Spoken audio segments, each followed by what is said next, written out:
morning, everyone. Good morning, good morning, good morning, good morning. Welcome to another fine Wednesday morning. Welcome to another coffee break chat. I'm your host, James Jackson, he, they pronouns, executive producer, Light Thief Productions. We've got a great show for you today. At least I think so. I hope you think so too. We'll be talking of University Arts closing, arts darkening. What future have we wrought? We've also got, we're going to talk about American Airlines randomly kicking off every black male passenger on a flight. Um, I don't know how you do that, and it's not racism, but yeah. So that happened, and we'll talk about that a little bit. Um, Lost my notes here for a second. We'll also be talking about the bus station again. Is there a week that we're not going to talk about this bus station? President Biden and Vice President Harris campaign rally. The Guinness World Record trans Storytime Hour. And yeah, we're going to talk with our special guests in a moment. But let's talk about the UArts. Um, University Arts, large cornerstone of the arts educational system here in Philadelphia. Been around in one form or another since the 1800s. And really interestingly, like Philadelphia, aside from being the foundational city of the United States, is one of the foundational cities of arts education, arts higher education, concentrating on fine arts, deciding what is considered fine arts, what courses can be had in the fine arts community, etc. Um, it's kind of disturbing to see an institution suddenly close, and so much so, in fact, that it's against the rules of the accreditation community that holds the universities to account and makes sure they're operating within a set of predictable measures and providing an actual education. And so the University Arts lost its accreditation as soon as they announced that they were going to be closing imminently with very little notice. Um, I don't know what much to say about this whole kerfuffle other than it's very typically Philadelphia. I assume that some investigation is going to reveal a bit of what is actually behind this whole thing.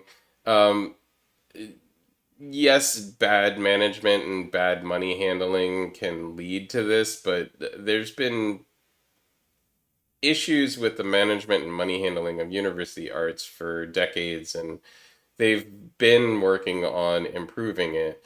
So I would guess that bad management and bad money handling aren't the only things that are going wrong here. Things like universities can usually recover from that sort of thing. I would guess that there's somebody who wants something that university arts had, such as real estate or something like that, and that they couldn't get it any other way. But that's just a guess. I don't have any inside information. If you have any inside information, or if you know anybody who has a better guess about what's causing all of this, feel free to get in touch. Let us know in the comments. Let us know via direct message. Come on the show. Let's talk about it. At any rate, I'm going to introduce our guests right now. We have Kat and George coming on from ActorsNET of Bucks County. They're here to talk about Love's Labor's Lost, which they're going to be putting up in on stage. If you could please introduce yourselves, your pronouns, what it is you do.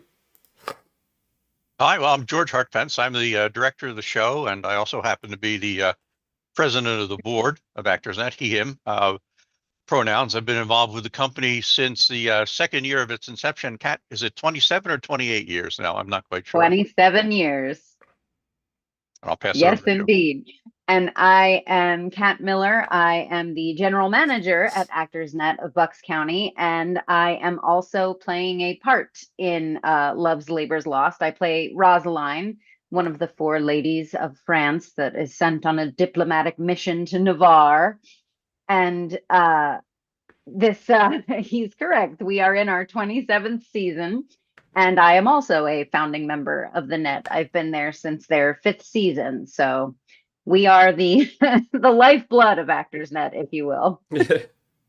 um, Kat was playing the children in the roles when she first joined, and now she's playing the leading ladies. So uh, it's That's been true.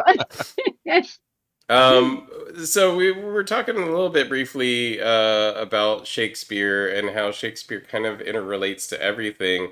I'm been racking my brain on a relationship between Shakespeare and kind of like an assault on the arts like we have modernly. It seems like we have kind of, like a whole generation of people who have a disdain or a I don't know, some sort of dislike for arts, education, university systems, that kind of thing.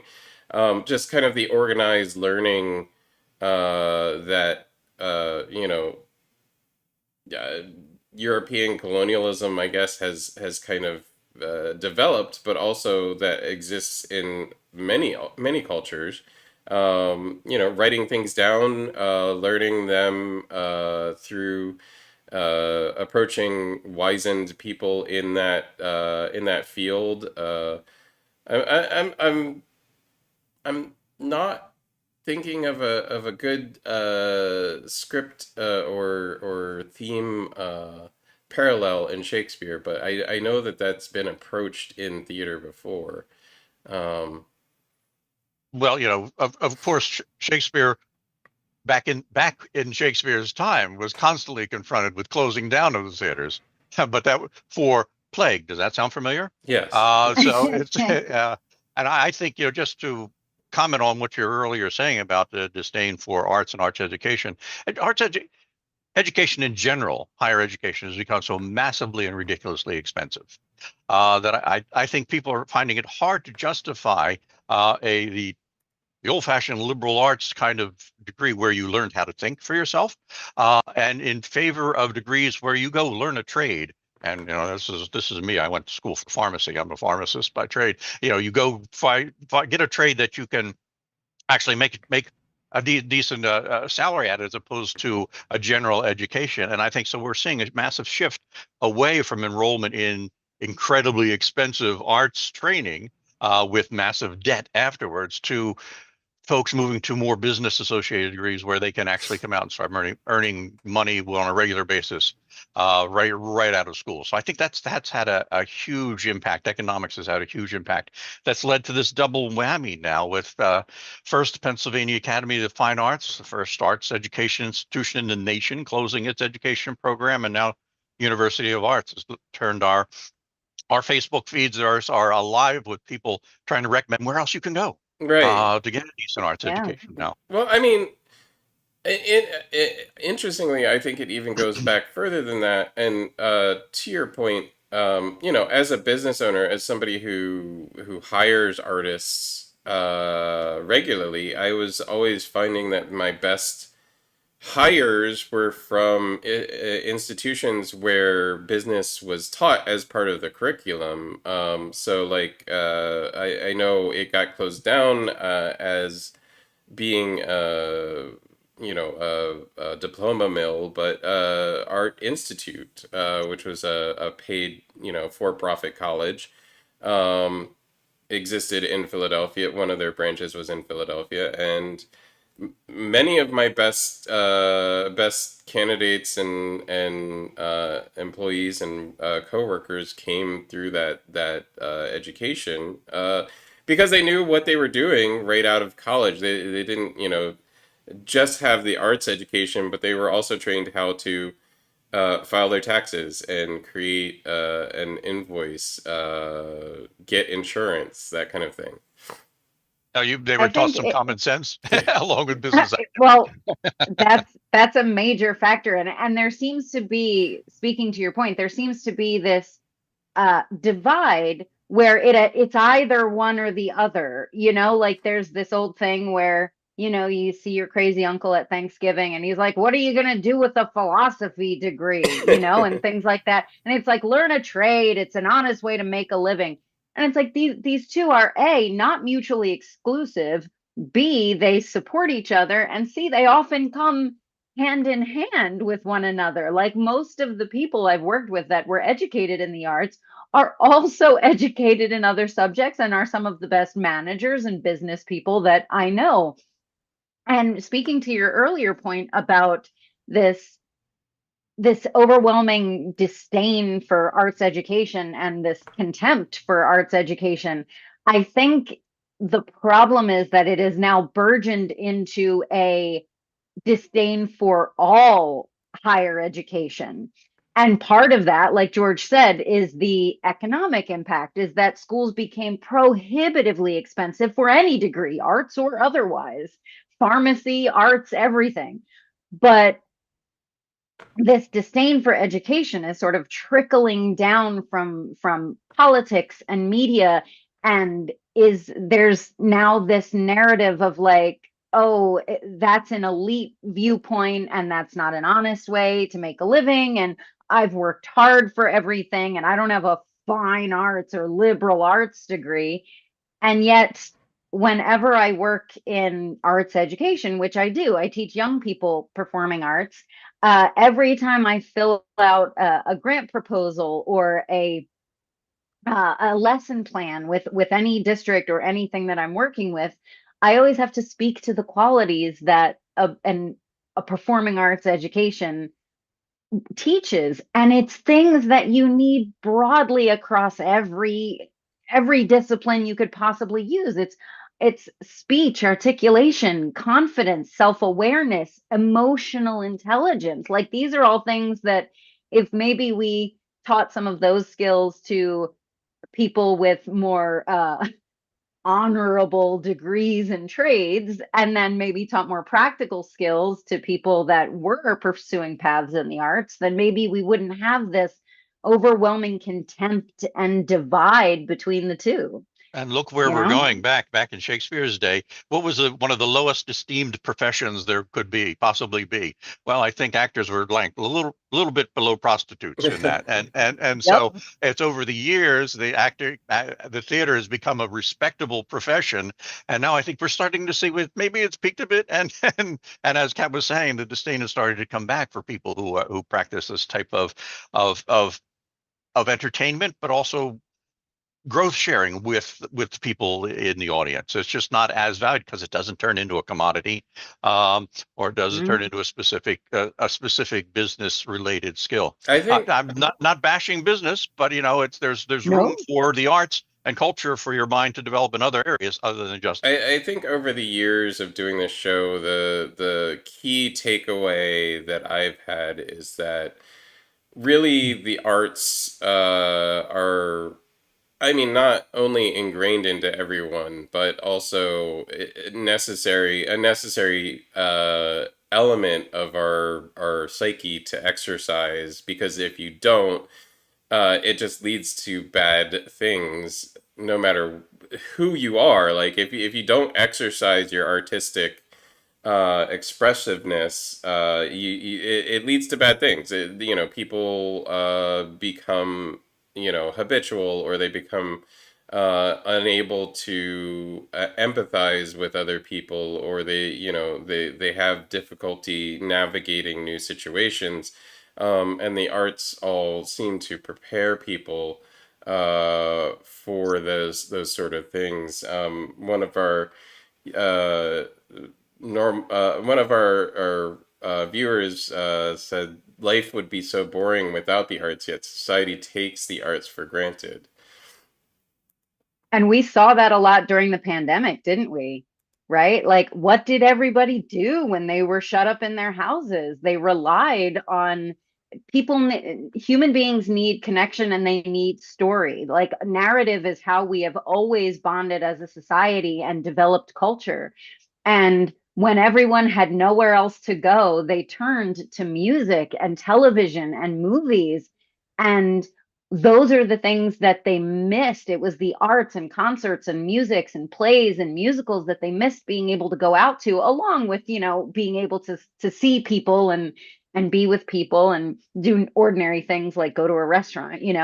But that it amused me greatly during the pandemic when there was such this overwhelming political contempt for the arts and everything that it represents. And yet, what was everyone doing while they were shut away during this time is they were watching art that artists had made. Yeah. And to turn it back to Shakespeare a little bit, and forgive me if I get the name of the book wrong, but Harold Bloom, the great Shakespeare critic, and his book of the invention of the human, talked about how Shakespeare helped define all the various aspects of humanity, and that's what we need the arts for, so that we can fully develop and grow as a complete human being, and exercising all the parts of our brain and our capabilities. And so that that brings us back, I think, to tying it back to good old Will and Shakespeare. Yeah, let's talk Love's Labor's Lost. What is, for those that aren't steeped in Shakespeare, what is Love's Labor's Lost? Overarching theme, and where have you set it? Because a lot of modern production of Shakespeare doesn't set Shakespeare where where one might expect. But we like to do a Shakespeare show every year. As one of the reasons I got into doing this is the ability the opportunity to do Shakespeare. So we've done Shakespeare just about every single season that we've had at ActorsNet. But what we pride ourselves in is making it accessible to folks. And so, we will take the script, break it down. For instance, in Love's Labor's Lost, I've excised about 30% of the text so that we can focus on the central through lines of the stories and make them more relatable, and maybe lose some of the arcane jokes that were really knee slappers 450 years ago, but maybe don't, they're archaic, excuse me, but don't make so much sense to right now. So Love's Labor's Lost is an obscure Shakespeare play, kind of. It's been on my list for a while because it's not often done. And, after 26 seasons of doing Shakespeare, you're kind of scrambling around in his 37 plays to find one that you haven't done before.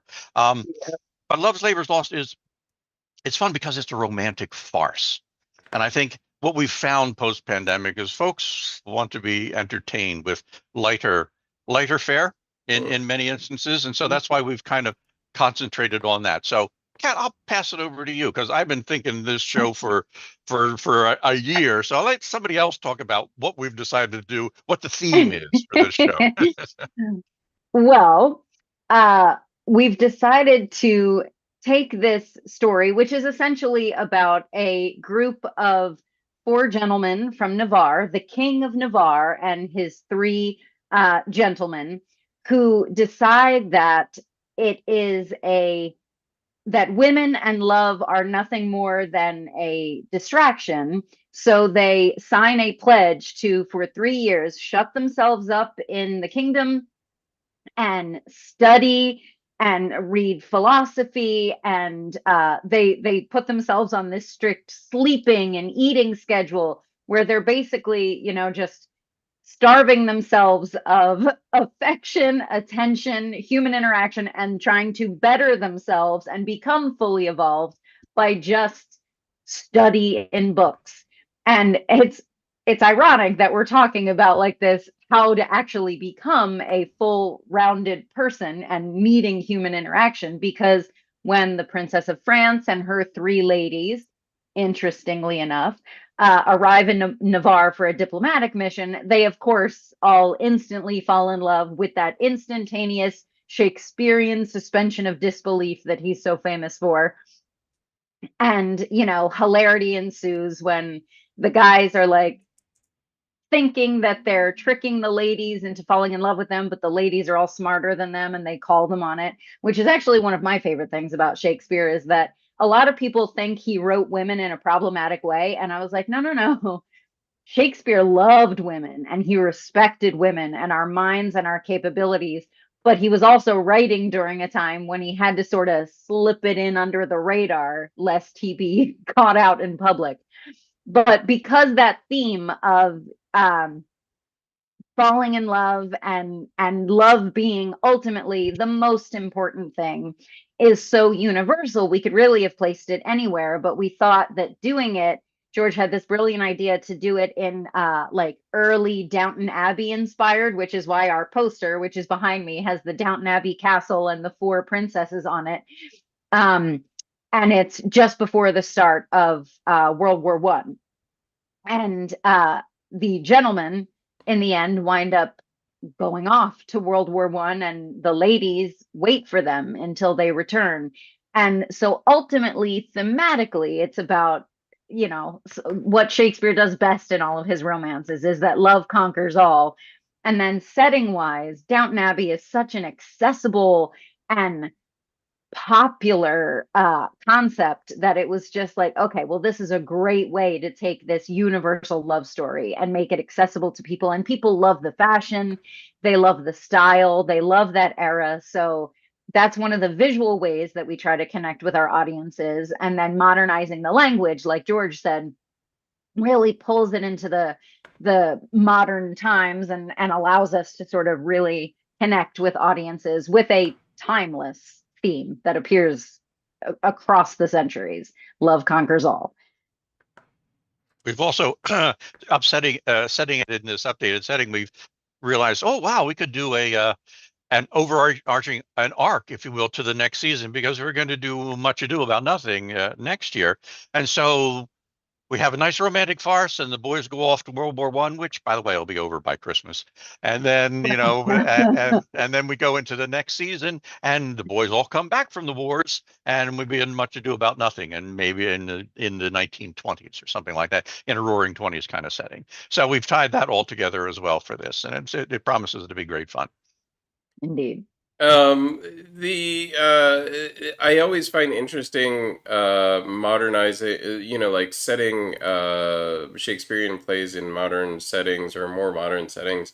They often get set around wars because those are the topics in Shakespearean plays. But um, I also often find interesting the echoes of Shakespearean themes in more modern media. The kind of rewrites. I'm a huge Star Trek fan, and so like a lot of episodes of Star Trek are based on Shakespearean plays. And it's just always interesting to me how relevant this writing can remain throughout the decades. Well, at the core of all of Shakespeare, it's about the essential bits of being human, and so those stories, it's about the humans in the story, not so much the setting, and so that being human translates across the centuries. So, and then it's about love, it's about hate, it's about anger, it's about jealousy, it's about greed, it's about power, lust. All those themes translate. Sometimes more than others, this is a farce and it's fun, but it's still all about love and romance and being true to yourself as opposed to setting artificial things around you versus some of the other history plays, which, as you say, like Julius Caesar, tie so much into what leads people into how political discourse or discord can lead people into violence and war and those sorts of tragedies as well. So I'm shake my head, every day when it's, oh, here's another connection between this show and what's going on in our, and then Yeah. we can insert things too, because of course, since we've updated the time period from Elizabethan England to 1914, we can have some fun and with some of the characters. It gives us opportunities to do alternate type casting for there's a courtier who comes along with the ladies from France. Well, there's no good reason not to make that a lady chaperone as opposed to a man chaperone. Same thing with There's another clown character called Moth in the story. Well, that doesn't have to be just because Shakespeare writes him as a male doesn't mean it has to be played as a male. It could be a very androgynous character. So we've had the opportunities to do that and broaden the opportunities for actors as well. I mean, we've got 4 really great female roles in this show. Very rare for a show written Yes. before 1900. Very let rare for alone a show even nowadays. written True. now. I Yeah. would You're not say wrong. it becomes even harder to find strong female characters. I think there's an interesting parallel between writing for women and also writing for diverse casts. Mm. And in also in pop media, so like television and theater, and movies, film, theater. I'm often taken aback or confused by there was a period where women led and women centric stories were told, and also black led and black centric stories were told in the 1960s and 70s on television and in popular media. Mm. Like there were all these spin-offs and generations of especially TV making that were very strongly led by all women casts and all and women producers, women directors, etc. Um, and like we we had this short period where there weren't these questions of like cross casting or how do we cast a film with a diverse uh, actor base, or how do we cast women in leads. It just seemed to get done, and then all of a sudden we had these questions again starting in the 80s.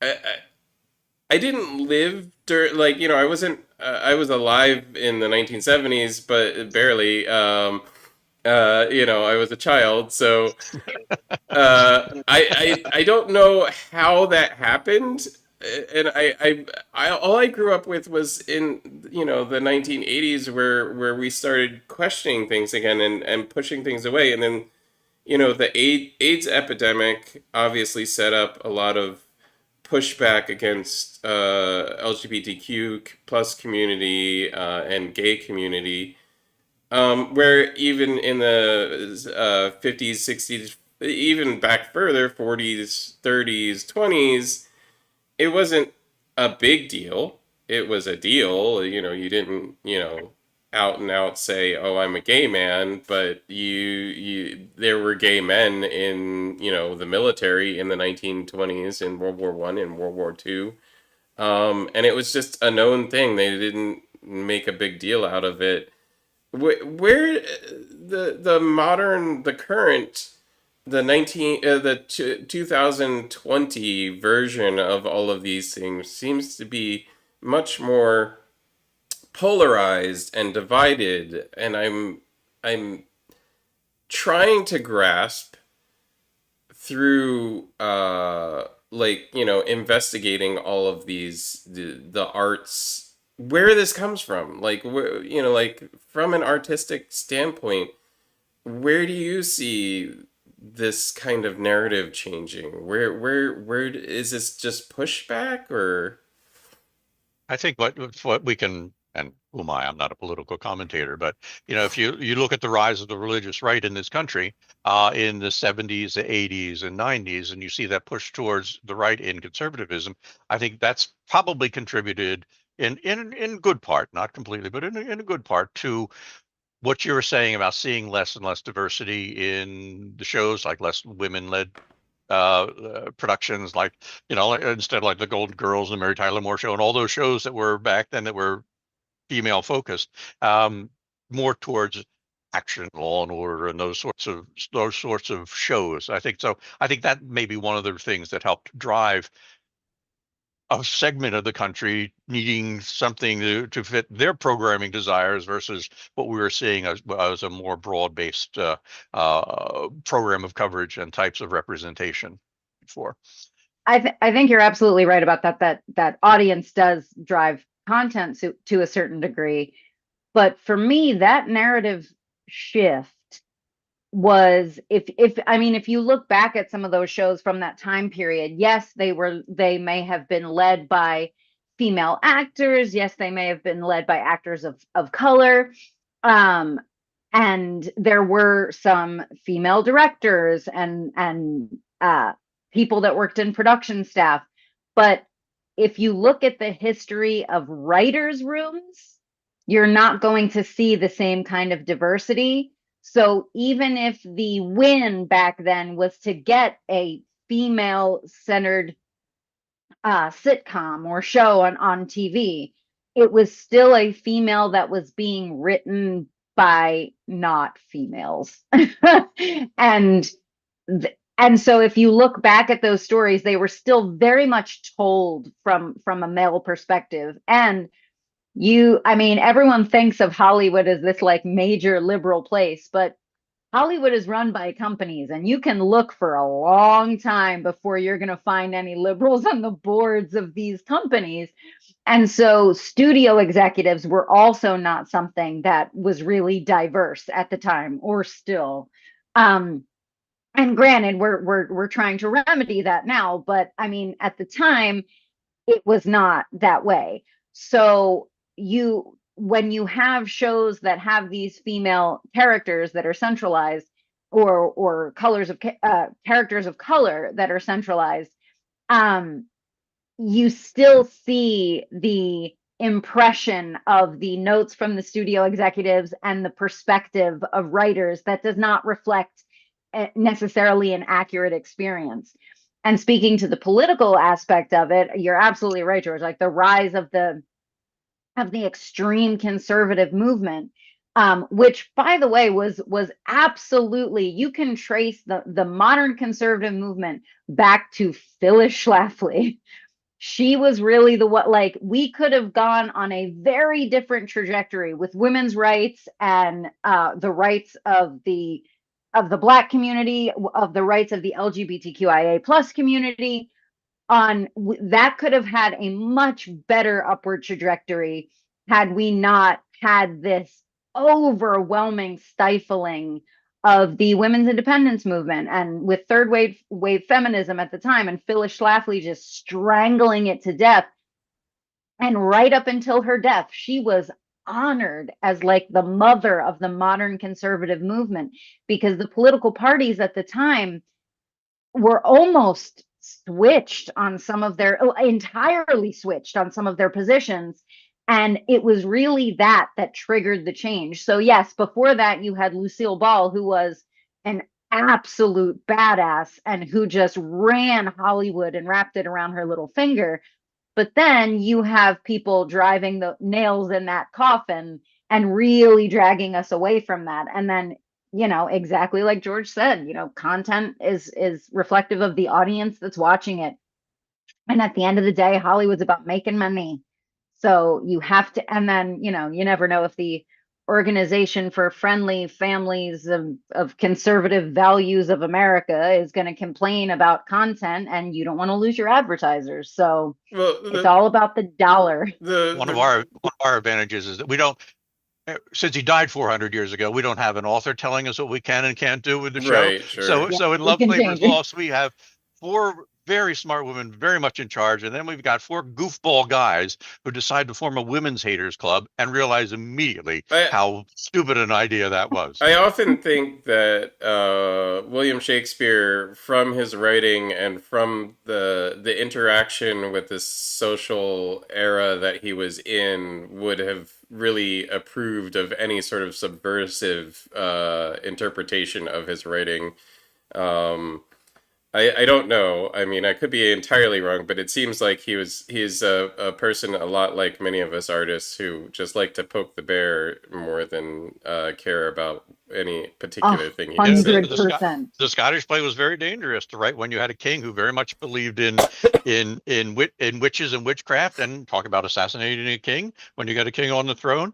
There's so many things. When he wrote the character of Falstaff, the original character's name was Sir John Oldcraft, who was kind of a real guy, and he was pushing buttons because the guy was a buffoon in the court, and he had to change that later on. So yeah, he liked to pull buttons, but also that helped to make it relatable too to Right. audiences, and that's why we update these shows. Last year we did Merry Wives of Windsor, and we set it in the 1950s in a Catskill resort.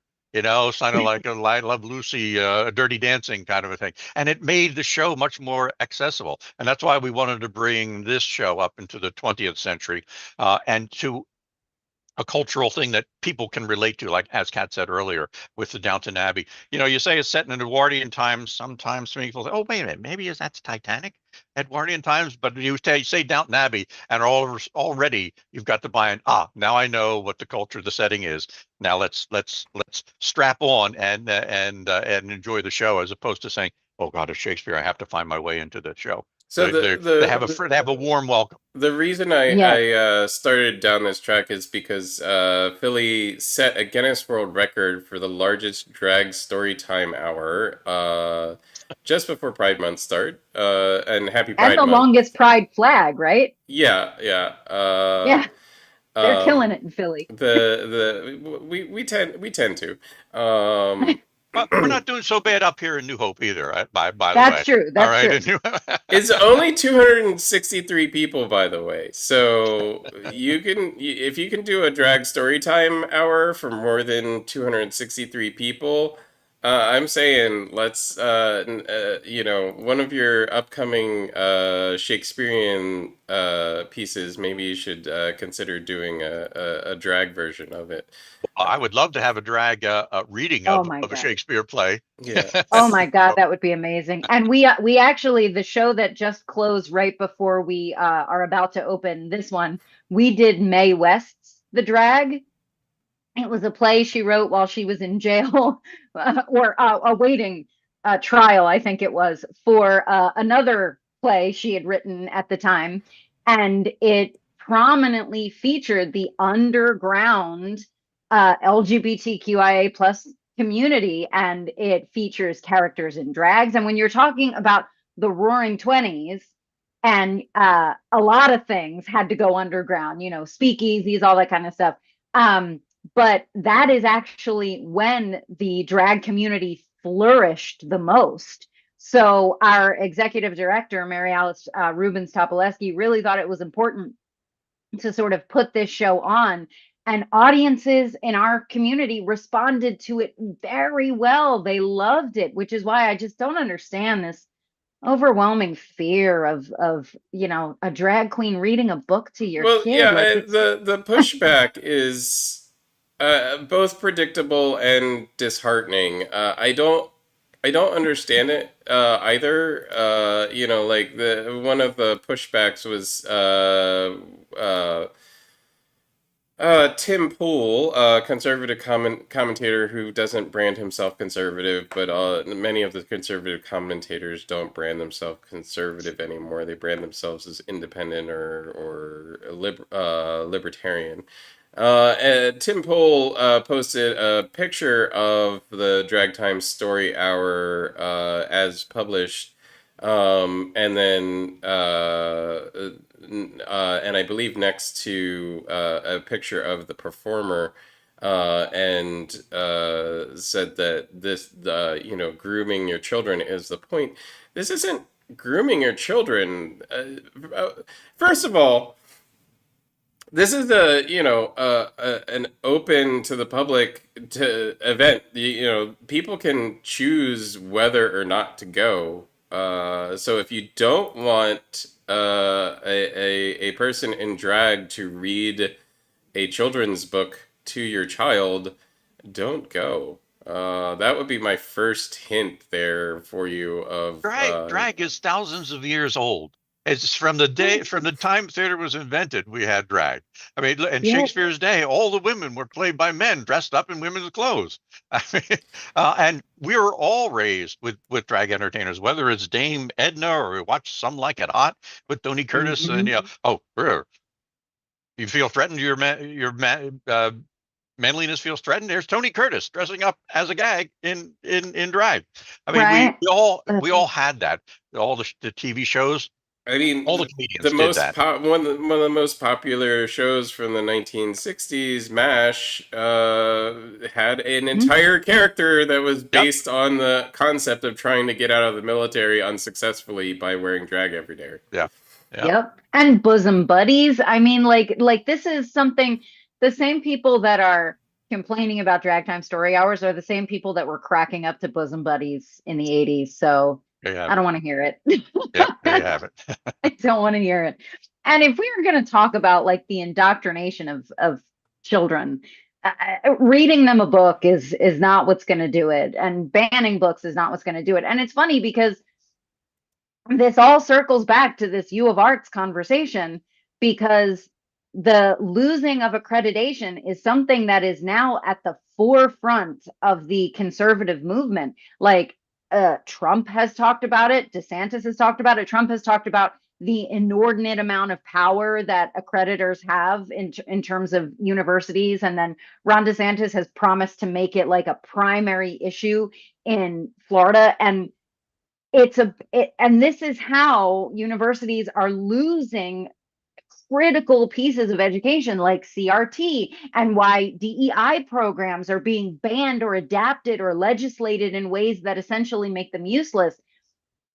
And they're using this accreditation process to sort of take accreditation away from arts universities.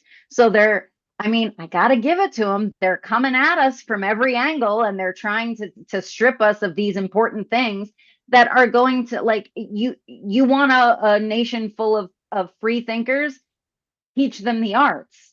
You want them to not be free thinkers and just let you get richer, take away the arts. And so it's all full circle.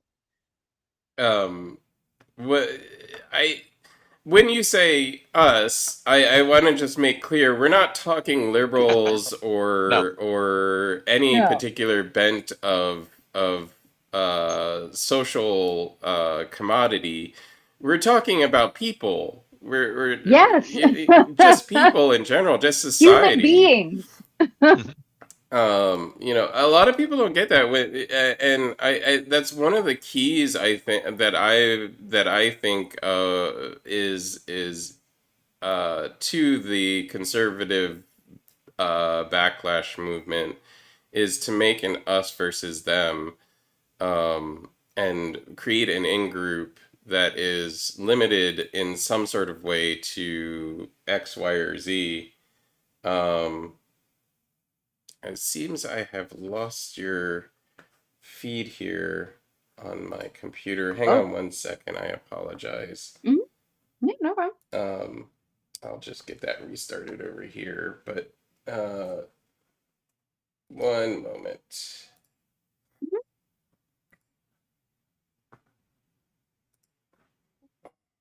I don't want to suggest a conspiracy theory here. Convenient timing. They're after us. Uh, yeah, no, no conspiracy. It's just technology is wonderful, but also difficult, Oh, yes. and can be can be challenging at times. Indeed. Haha. And let's fix this up. Sorry about that, folks. One thing after another. Yes. Great. Let's bring you guys back up on screen. And there's one. There's two. All right. Sorry about that. Hey. So, you're back. Um, I just wanted to say that what we're promoting is critical thinking. And the arts education, broader arts education, gives you the ability to think critically for yourself, as opposed to not having that critical ability and just listening to what someone else is telling you. And I think losing this sort of arts education diminishes the opportunity to learn critical thinking and be able to make your own informed decisions for yourself. And I think that's one of the main reasons why arts education is so important. And Hmm. what the big problem is in losing an institution that has been long lasting is there is institutional memory, there is institutional growth, there is building on the information that you've gathered over the decades and centuries of running as an arts education, um, and the lessons learned. One of the bright spots that's popped up out of this is possibly Temple University merging with the University of Arts, taking all of the students that were going to be incoming for the next several years, and enrolling them directly in Temple, maintaining the university arts nomenclature, and staff and teaching body, and just divesting from the debts and problems that university arts had built up. Well, I think that's a great idea to get to have that partnership. I mean, my goodness, the College of Pharmacy that I went to in Philadelphia has merged recently with St. Joe's because its smaller independent colleges have a very hard time uh, com uh, meeting all the economic pressures. And if you have a larger institution with broader support behind you, then you can help support the goals of the smaller institution. So I think that would be Hmm. a wonderful outcome with University of Arts affiliating with Yeah. Temple and becoming getting that vast array of resources behind them so that they can continue the good work they do. Yeah. Yeah. On the topic of continuing good work, and or if even if you don't necessarily think it's all good work, President Biden and Vice President Harris held a campaign rally in Philadelphia last week. They specifically did recognize during that rally the black vote in Philadelphia and the Philadelphia vote for helping them win the election in 2020, Hmm. and made a case to continue the support for them in 2024. Um, this is kind of the result of some polling that has shown a weakening for support for Harris and Biden in the Philadelphia area over the past several months. Most specifically to do with the ways in which Biden has approached the war between Israel and Palestine, and is just interesting to me that it perhaps took a little bit longer than I would expect. Um, we do a lot of, in the arts and in the media, like we were talking about, poking the bear, because acting the court jester, pointing out the things that we see as,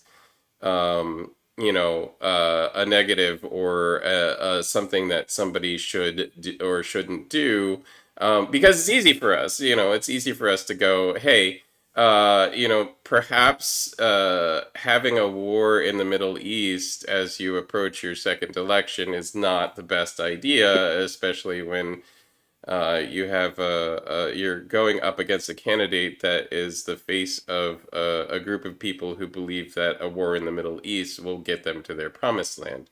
Um, uh, uh, Hmm.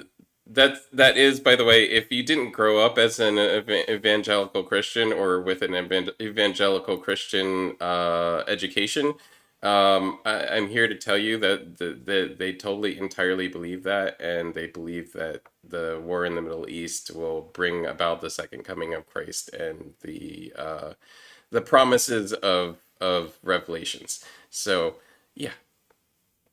This is such a huge and broad question, and war represents the ultimate failure in communication. So the more liberal arts education, teaching people how to talk to each other might help this. Now, my wife grew up in Egypt. I hear, and her parents taught and helped when Palestine was being formed and helped people there. So I can see both sides of this situation, and it's a tragedy no matter how you look at it. And so yes, it needs to be addressed, and especially for Joe and Kamala Harris at a time when not only is there a war in the Middle East, but also that the economics aren't as good. The stock market is doing great, better than it ever did or under Trump, but inflation is terrible, and because of the extent of corporate greed, right, just continuing to raise the prices.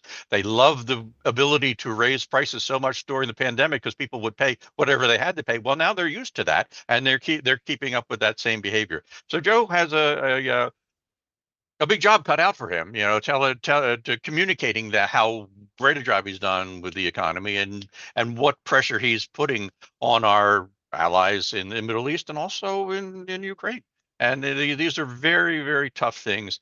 The sooner we can stop shooting and start talking when it comes to those sorts of conflicts, the better. No, I mean, that could be said of Philadelphia itself. Like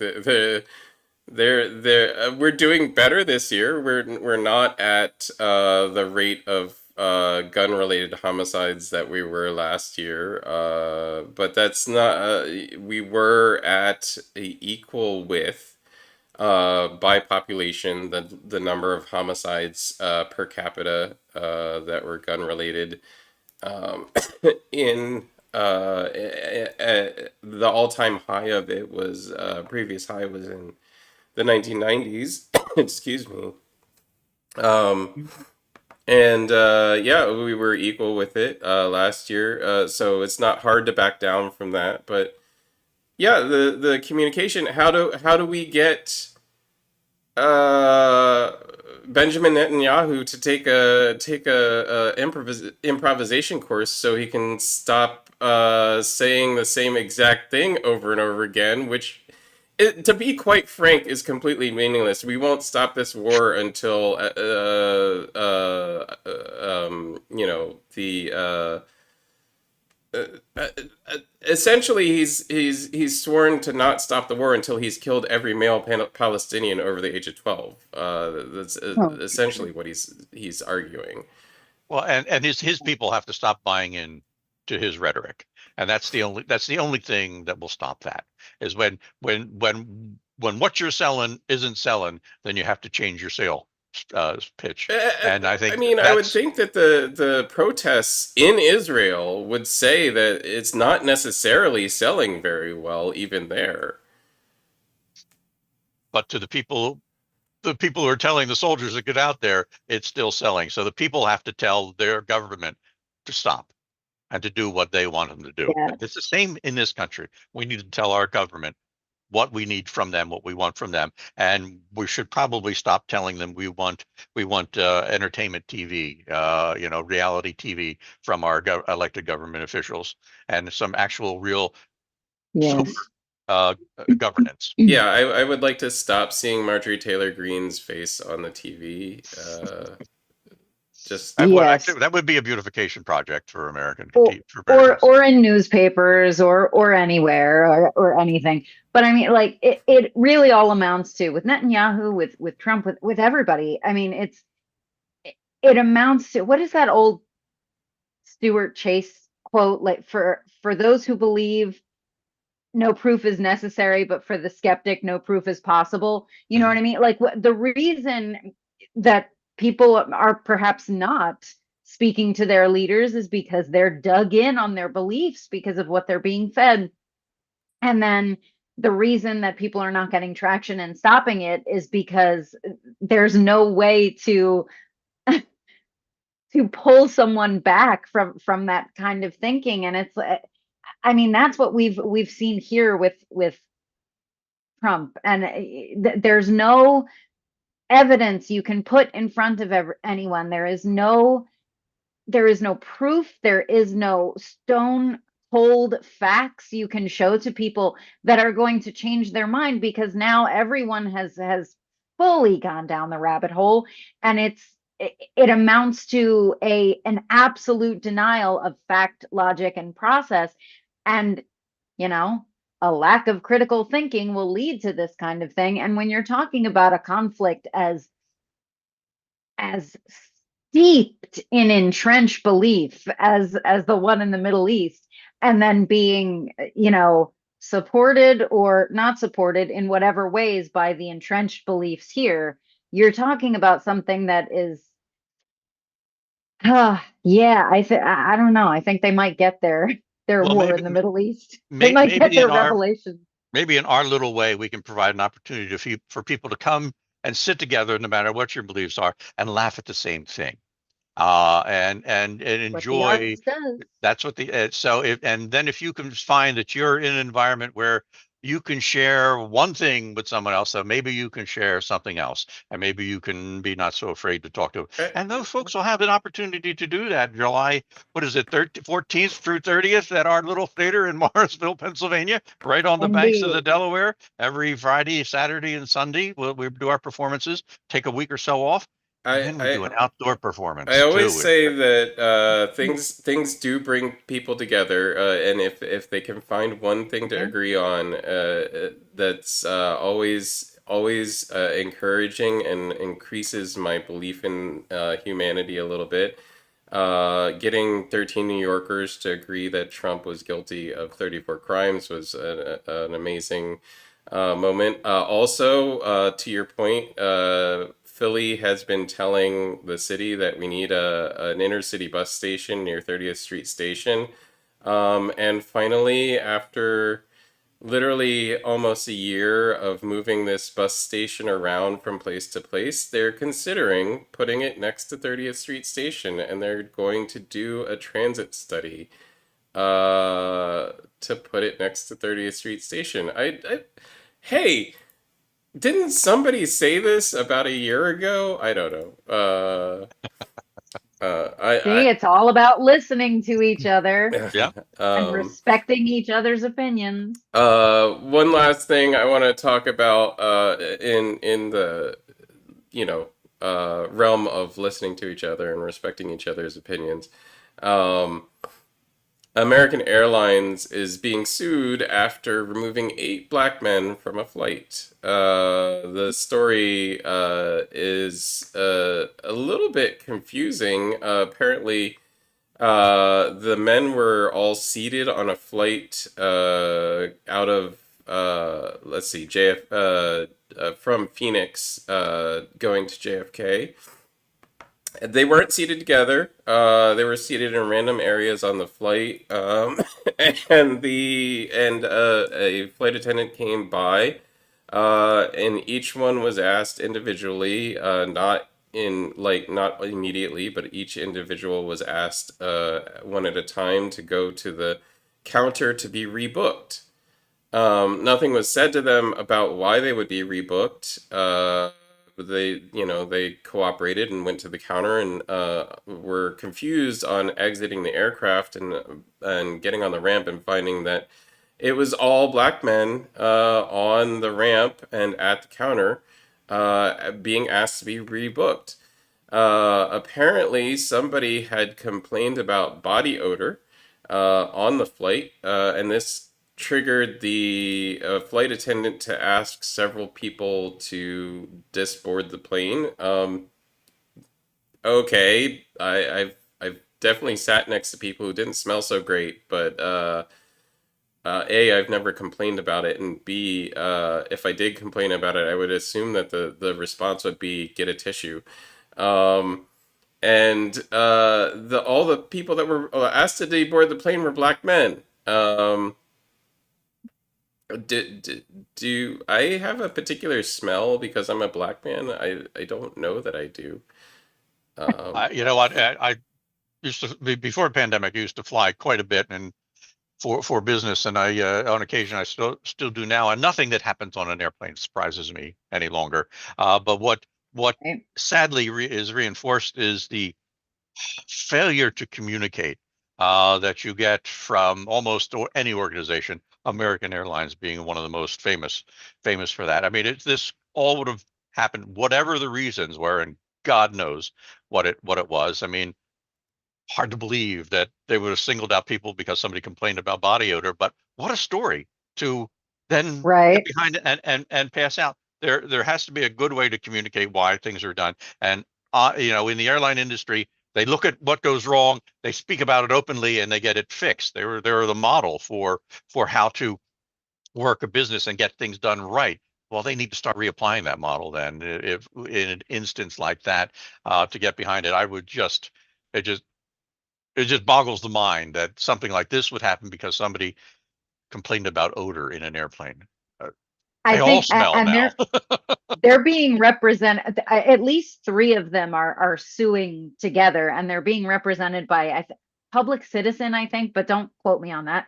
Um, and I read a quote from their lawyer. Their lawyer was like, they sat there and watched them walk past aisle after aisle of all white passengers and exclusively select the men of color to take them off the plane and told them nothing. And then when they got them out there and realized that they didn't have other flights for them, they put them back on the same Right, yeah, plane. and they delayed the flight for over an hour because of My God. this whole incident.